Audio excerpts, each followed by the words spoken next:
Hello students, कैसे आप लोग? उम्मीद करते हैं बहुत अच्छे होंगे। आज हम बात करने वाले हैं सब्जेक्ट इंग्लिश क्लास 12, जिसमें हम बात करेंगे कि क्या कुछ इसका नया सिलेबस है, क्या इसका टीएमए चैप्टर्स है, कौन कौन सा इसका पीई चैप्टर्स है यानी पब्लिक एग्जामिनेशन चैप्टर्स है, क्या इसका असाइनमेंट आ चुका है, क्या इसका सैंपल पेपर आ चुका है, कैसा एग्जाम में पैटर्न पूछेगा और हम इसमें कैसे क्या स्पेशल टिप्स ध्यान देंगे, क्या इसके कोर्सेज अवेलेबल हैं, अगर हैं तो कितने में और कब तक मिल जाएगा, सारी बातें इस वीडियो में करने वाले हैं। वीडियो के आखिरी तक बने रहिएगा। चैनल को सब्सक्राइब नहीं किया है तो चैनल को सब्सक्राइब करके वेल नोटिफिकेशन को ऑन कर लें। मैं आपका सूरज सर स्वागत करता हूं आज के इस सेशन में और आज हम स्टार्ट करते हैं अपने 12th क्लास इंग्लिश को। तो देखिए, अगर हम 12th क्लास की इंग्लिश की बात करते हैं तो इसमें हमें एक चीज समझनी पड़ेगी कि इंग्लिश में जब आप आते हैं तो आपको सबसे पहले आपको न्यू सिलेबस देखना होगा, है ना? क्या देखना होगा? न्यू सिलेबस देखना होगा। तो अगर आप न्यू सिलेबस पे आते हैं तो अपना जो न्यू सिलेबस है उसमें हमें ये देखना होगा कि इसमें हमारा कौन कौन सा चैप्टर टीएमए का है और कौन कौन सा चैप्टर पीई का है। क्योंकि जो टीएमए का चैप्टर है वो हम नहीं पढ़ेंगे और जो पीई के चैप्टर है फिर हम उसको केवल वही और वही पढ़ेंगे।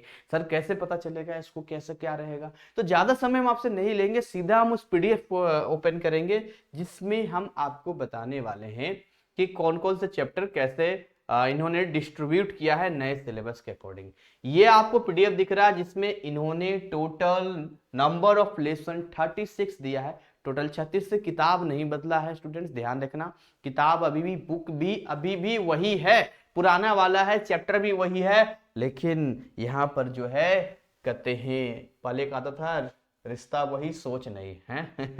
तो यहाँ पर देखिए, यहाँ पर दिया है टीएमए 40% और पब्लिक एग्जामिनेशन 60%। आइए इसमें देखते हैं कौन कौन से चीजें इसमें इन्होंने दिया है, क्या कुछ हिसाब किताब है इनका। बड़ा कर देते हैं थोड़ा सा।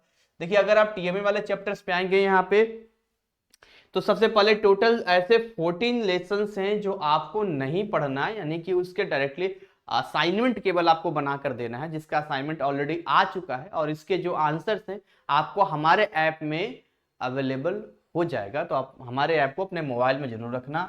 जिसमें सबसे पहले चैप्टर 1 आपको नहीं पढ़ना है, माय फर्स्ट स्टेप। चैप्टर 2 आपको नहीं पढ़ना लिटरेचर का। चैप्टर 3 आपको नहीं पढ़ना है, रीडिंग विद अंडरस्टैंडिंग। चैप्टर 4 आपको नहीं पढ़ना है, फादर डियर फादर। चैप्टर 5 आपको नहीं पढ़ना है, fuel of the future. Chapter 11 reading with understanding. Chapter 15 reading with understanding. Chapter 19 reading with फिर से अंडरस्टैंडिंग। कितना अंडरस्टैंडिंग है भाई?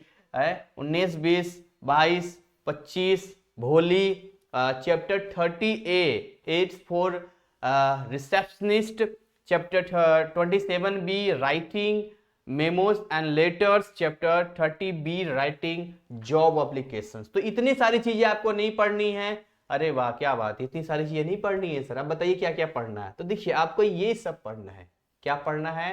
तो इसमें आनेंगे तो इसमें जो है 50%, जैसे टोटल 11 चैप्टर्स ऐसे हैं जहां से एमसीक्यू पूछा जाएगा और ऐसे 11 चैप्टर यहां पर इन्होंने अलॉट किया है जिसमें आपको सब्जेक्टिव क्वेश्चंस पूछेंगे, नहीं वहां लिखना पड़ेगा। ठीक, देखिए अगर हम बात करते हैं यहाँ पे 50% में नंबर ऑफ लेसन्स की बात करते हैं तो सबसे पहले चैप्टर 7 है रीडिंग विद अंडरस्टैंडिंग। चैप्टर 10 है where the mind is without fear. Chapter 13 है the tiger in the tunnel. Chapter 16 है I must know the truth. Chapter 18 है night of the scorpion. Chapter 21 reading with understanding. ये जो chapters मैंने आपको बताए और नीचे नीचे भी लिखा हुआ है, chapter 26A the reception test and you. Chapter 27A managing the telephone. Chapter 26B face to face communication in business. Chapter 28B writing emails. Chapter 31B appearing for an interview. तो ये जो मैंने आपको बताया है इसका केवल और केवल इस तरीके से आपको पढ़ना है, मतलब पढ़ के तो पूरा जाइए, बाकी एमसीक्यू केवल पूछेगा। अभी सैंपल आपको दिखा देंगे। और ये जो आपको दिख रहा है यहाँ पे, इधर आपको जो दिख रहा है, ये नंबर ऑफ ऐसे 11 लेसन हैं जो 50% में आपको सब्जेक्टिव पूछेंगे। जिसमें चैप्टर 6 है my grand mother's house. Chapter 8 है केस ऑफ सस्पिशन। चैप्टर 9 है my son will not be a vegan. Chapter 12 if I were you. Chapter 14 the road not taken. Literature है, थोड़े मजे ले लेते हैं, आप भी इंटरेस्टिंग लोग हैं। चैप्टर 17 है India her past and future. Chapter 23 reading with understanding. Chapter 24 reading with understanding. Chapter 28A analysing turns in telephone. Chapter 29A controlling strategies and outgoing calls. Chapter 29B writing reports. That's over. Very nice, that's nice. तो ये सारी चीजें content मैंने आपको बताई। इधर वाला जो सब्जेक्टिव है, इधर जो हमने बताया वो ऑब्जेक्टिव है। बिंदास तरीके से पढ़िए। कोर्स अवेलेबल मैं करवा दूंगा, कोई ज्यादा चार्ज नहीं होगा। थोड़ा सा पेशेंस रखिए। अभी तक सारे बैचेज जितने पढ़ाए हमने, हमारा ही कोर्स पढ़ के गए हैं और 19 एवं मार्क्स तक आया है, तो निश्चिंत रहिए। मैं आपको वो दिखा देता हूँ, इसमें सैंपल पेपर इसका दिखा देता हूँ, जो इसका सैंपल पेपर है। कहाँ गया कहाँ गया कहाँ गया, आ जाइए, आ गया। अब आएंगे इनके सैंपल पेपर सेगमेंट में। इसका लिंक जो है टेलीग्राम और व्हाट्सएप दोनों चैनल मैंने दे दिया है। हिंदी इंग्लिश इसको डाउनलोड कर लेंगे और ये अपना ओपन हो गया, ये हो गया ओपन। देखिए इंग्लिश 302 3 घंटे का पेपर है। मैक्सिमम मार्क्स आपसे जो है वो 100 मार्क्स का यहाँ पर है, जो आपसे पूछा गया वैसे पूछा जाएगा। 100 मार्क्स का होगा यहाँ पर। पार्ट ए में लिखा ऑल क्वेश्चंस आर कंपलसरी, ये सेक्शन ए है। और इसमें लिखा है प्रोज प्लस पोएट्री, मतलब 14 मार्क्स का इसमें यहाँ मेंशन किया है यहाँ पर। तो सबसे पहले जो है इसको हम देख लेते हैं। यहाँ पर जो यहाँ पूछा है answer the questions that follow. तो यहाँ पर देखिए ऐसे 5 मार्क्स का दिया है यहाँ पे। एक पोएट्री इन्होंने दिया है, जो वही एमसीक्यू जो शुरुआती में था आपका, जैसे who is the poet of the poem where the mind is without fear. तो इसमें है जो नाम आपको दे रखा है, what kind of night watch it when the scorpion fight the poet's mother. तो इसका आप देख लीजिएगा। तो ये सारी चीजें हैं जो कि मैं आपको दिखा रहा हूँ, ये सारे एमसीक्यू क्वेश्चंस यहाँ पर है। देखिए इसमें प्रोस में फिर यहाँ पर दिया है questions given below are based on the given text, read the text carefully and answer the questions। तो ये 3 मार्क्स का है, ये आपको सबसे पहले पढ़ना है। पढ़ने के बाद यहाँ से आपको यही से कुछ क्वेश्चंस पूछा गया है।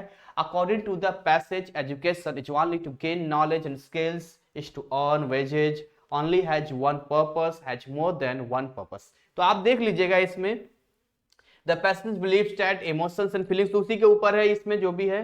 नीचे यहाँ पर दिया है, देखिए ये 6 मार्क्स का यहाँ पर है, जिसमें लिखा answer the questions that follow, what was value responsible for. तो इसमें देख लीजिएगा भाई, पढ़ेंगे तो आपको समझ में आ जाएगा। ये सारे देखिए, ये सारे मैं आपको बता रहा हूँ एमसीक्यू क्वेश्चंस अलग अलग तरीके से पूछ रहा है। सेक्शन बी देखिए यहाँ पर 12 मार्क्स का ये दे रहे हैं, नॉन प्रिस्क्राइब्ड टेक्स्ट। तो यहाँ पर लिखा रीड द फॉलोइंग पैसेज, यहाँ पर दे रखा है यहाँ पर, have you ever failed at something so miserably that the thought of attempting to do it again was the last thing in your mind? If you answer is yes, you should understand that you are not a robot। अब ये क्या system दिया है, तो इन्होंने पढ़िए पूरा, पढ़ना पड़ेगा आपको। और पढ़ने के बाद यहाँ दिया है on the basis of your reading of the passage answer the following questions, यानी कि आप पूछेगा the reason why you are not a robot is because। तो ये सारी चीजें यहाँ पर लिखी गई है। यहाँ पर लिखा है choose the option that best capture the central idea for the passage from the given quotes। तो इसमें पढ़िएगा जो दिया रहेगा यहाँ पे, कौन सा आपको बेटर लगता है, इसमें ABCD में कौन सही होगा। ये भी MCQ ही है, उसमें चुनना है। 17 हो गया, 18 हो गया।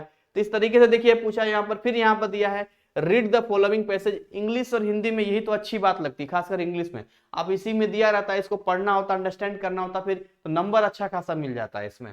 तो लिखा है इसमें पैसेज में, इसको पढ़िए, इसको जो भी लिखा है individuals together form a society, any form of substance the views does not affect the individual alone but adversely affect his family, friends and thereby the society as well।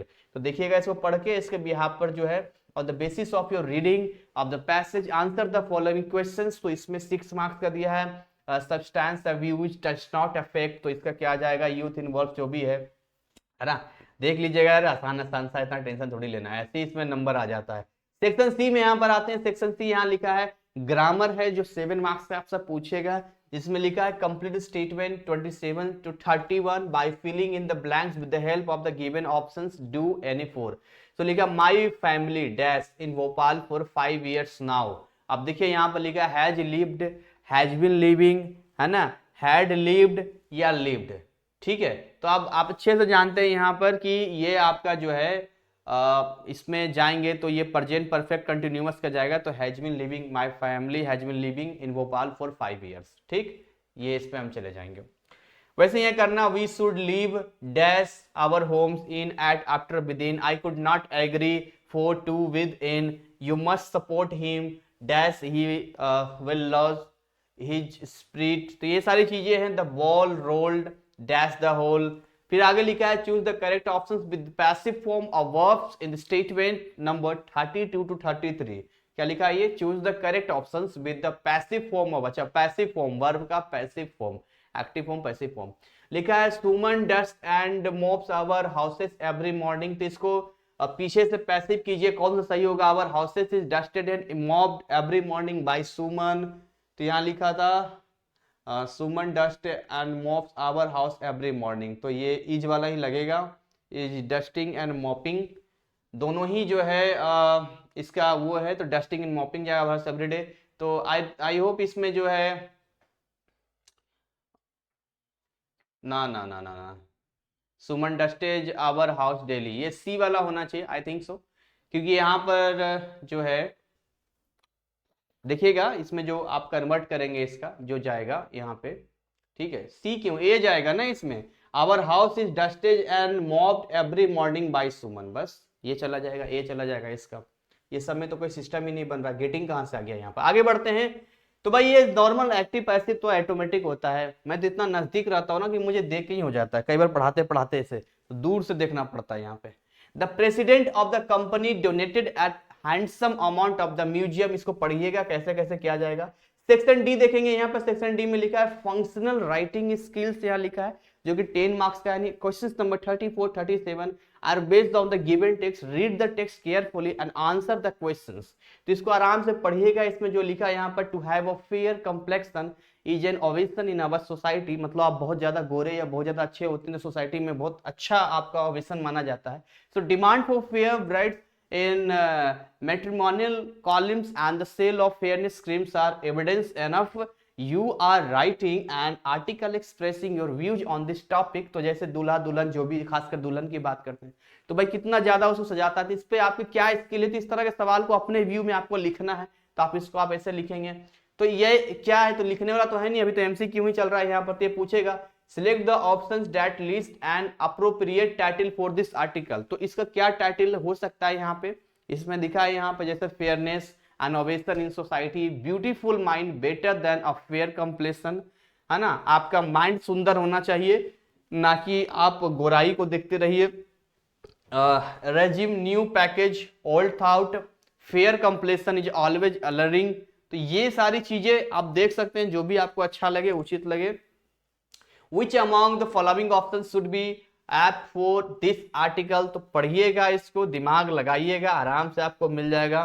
ठीक है, अब तो लेडीज लोग इतना मेकअप लगा के आती है, पहले तो ऐसा होता था कि वाटर प्रूफ नहीं होता था, तो वाटर प्रूफ होता, पता नहीं इतना लेयर वेयर लगाता एकदम से और एकदम से पूरा एकदम से एकदम, मतलब आंटी लोग भी खासकर एकदम चले गए ऐसे करके, देखे कि मुझे देख क्यों नहीं रहा है, इतना 4000 5000 का मेकअप लगा के आए हैं और किसी ने बोल दिया अरे आंटी हम तो आपको पहचाने ही नहीं, हमें लगा कोई और है, तो ऐसे करके देखिए, अच्छा नहीं वो तो बस ऐसे ही हम तैयार होके रेडी है, बस ऐसे ही आ गए थे। तो यहाँ पर जो है क्या आप सोचते हैं, क्या उसी के ऊपर है। 38 to 48, question number 38 to 43 are based on writing items, read the questions carefully and answer Which of the following is not a part of the notice usage for found, इसको पढ़ना, नोटिस क्या होता है, मतलब ये ग्रामेटिकल पार्ट हो गया यहाँ पे।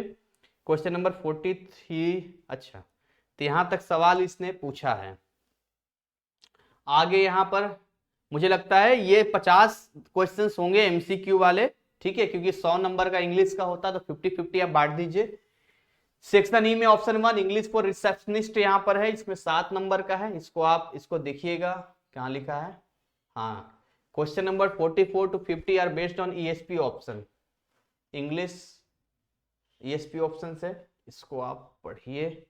और उसके बाद next next next next next, देखिए 2 ऑप्शन आपको दिया गया है ईएसपी फॉर ऑफिस यूज, देखिए फिर से 44 शुरू कर दिया, तो या तो आप ऊपर वाला सिलेक्ट करके 44 से 50 बनाएंगे, मिक्स नहीं करना है। देखिए यहाँ पर दिया ना ESP फॉर ऑफिस यूज, ऊपर भी दे रखा है, तो दोनों में कोई एक आपको बनाना है, ये आपको ऑप्शन होता है, ये आपकी मर्जी है, दोनों में से कोई एक आपको लेना है। और ये आपका 50 पूरा हो जाएगा, 49 50 पूरा हो जाएगा। यहाँ से पार्ट भी हमारा स्टार्ट हो जाएगा।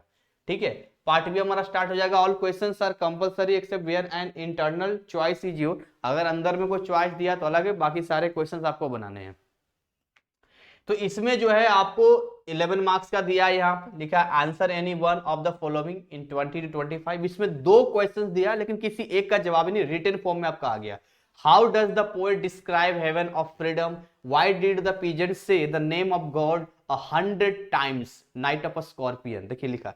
तो कहने का मतलब इन दोनों में कोई भी एक जवाब आपको देना है, 2 मार्क्स का, 20 से 25 शब्दों में लिखना है।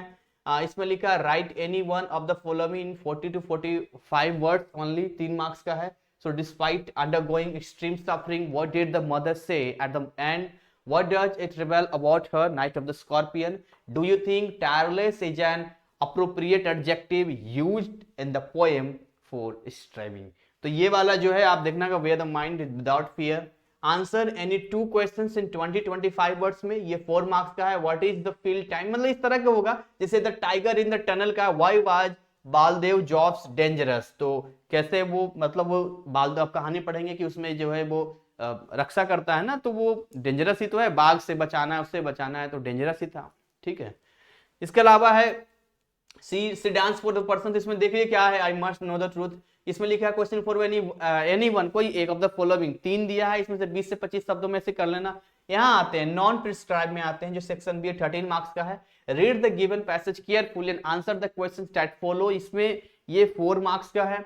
अब इसमें दिया है यहाँ पे जो पढ़ लेना पूरा, पढ़ने के बाद इसी के बिहाफ पे जो क्वेश्चंस होगा उस 2 मार्क्स का लिखना होगा। नीचे लिखा read the given passage carefully and answer. तो बचपन से करते आ रहे हो यार आप लोग, इस सारा काम कोई नया थोड़ी है। Dolphins are regarded as the friendliest creature in the sea, and the stories of the helping training sailors have been common since Roman times. The more we learn about dolphins, the more we realize that their society is more complex than people previously imagined. पढ़ ले यार जो भी है, हम तो वैसे ही पढ़ रहे हैं। चलिए सारे चीजें मेंशन कीजिए। फिर नीचे लिखा है read the following passage carefully and make a summary about the same in 70 से 80 वर्ड्स में। इतना बड़ा दिया है, इसको 70 से समरी करना है, इसको पढ़िएगा, मेन पॉइंट डाल देना। Most of the people who appear most often history books are great conquest and general. पढ़ लेना यार। सेक्शन सी की बात करते हैं, ग्रामर पोर्शन यहाँ से आ चुका है, वही आपका पढ़ना। जैसे विंड एनर्जी जो है, जैसे यहाँ पर अब डिराइव लिखा है, तो क्या होगा, यूज क्या होगा, अपने हिसाब से कर लीजिए। Change the following questions in direct या डायरेक्ट स्पीच में। She said did you see my sister study, अब इसको आप चेंज कीजिए, है ना। My teachers said what is your father doing this days, तुम्हारे पापा जी अभी इन दिनों क्या कर रहे हैं बेटा, इस तरह से बन जाएगा। Combine the following pairs of sentences using the characters given against each pair। तो ये सारी चीजें हैं। सेक्शन डी यहाँ पर लिखा है, यहाँ पर फंक्शनल राइटिंग स्किल्स 10 मार्क्स का है। So given is jumble up memo, put the sentences in their right order, अपना सही सीक्वेंस में इसको लिखिए, जंबल वर्ड जहां तहां से है। एंड रीराइट द मेमो, एक मेमो बनाना है इसको, ठीक है। या इसके अलावा बाकी सारी चीज यहाँ पर भी आप देख लीजिएगा। सेक्शन ई में दिया है, अब इसमें ऑप्शन दे रखा है, जैसे वहां ऑप्शन था सेक्शन ई में, तो यहाँ भी ऑप्शन दे रखा है। ऑप्शन 1 इंग्लिश फॉर रिसेप्शनिस्ट, तो लिखा है answer the following questions 20-25 words only. तो ये आंसर देना है यहाँ पर। यहाँ सेक्शन ई में option 1 ESP for office use और मार्किंग स्कीम। यहाँ मिस्टेक है, ये पता क्या मिस्टेक है, यहाँ ऑप्शन 2 लिखना चाहिए था इनको, और यहाँ ऑप्शन 1 लिखना चाहिए था। ठीक है, ऑप्शन 1 तो 1 लिखा हुआ ही है। तो देखिए ओवरऑल यार बहुत हो गया, मेरा मुंह दर्द करने लग गया बोलते बोलते। सर आप इतना बोलते क्यों, खाली समझा देते हैं, क्या करें, मजा आता है ना, इंटरेस्टिंग जाता है। तो कहने का मतलब ये हो गया कि इंग्लिश में ना कोई टेंशन नहीं लेना है। कोर्स कैसे अवेलेबल होगा, हमारे ऐप पर ही आपको मिल जाएगा। अभी थोड़ा मॉडिफाई कर रहे हैं, और कोई ज़्यादा चार्ज नहीं है, 500-600 के रेंज में आपको पूरा का पूरा जो है 20 घंटे के अंदर का मिल जाएगा। आप आराम से पढ़िएगा, अभी बहुत टाइम है यार, ले लेना आराम से। अभी तो एग्जाम आने में टाइम है, अभी मेन जो आपके बाकी सब्जेक्ट्स उस पर ध्यान दो। फिजिक्स है, केमिस्ट्री है, मैथ है, बायो है, आर्ट्स है, कॉमर्स है, अकाउंट्स है, इन पे ध्यान दो यार, इनको पढ़ो, अभी उन पे फोकस करो। इंग्लिश और हिंदी आप लास्ट में भी करोगे तो बिंदास जाएगा, थोड़ा थोड़ा करोगे तब भी हो जाएगा। तो इसी के साथ मैं अपनी वाणी को विराम दूंगा, है। और उसके बाद मिलूंगा नए कंटेंट नए अपडेट के साथ में। वैसे भी वीडियो बहुत लंबा लगता खींच किया है, तब तक ऐसे ही हंसते खिलखिलाते मुस्कुराते रहिए। Thank you, wish you all the best.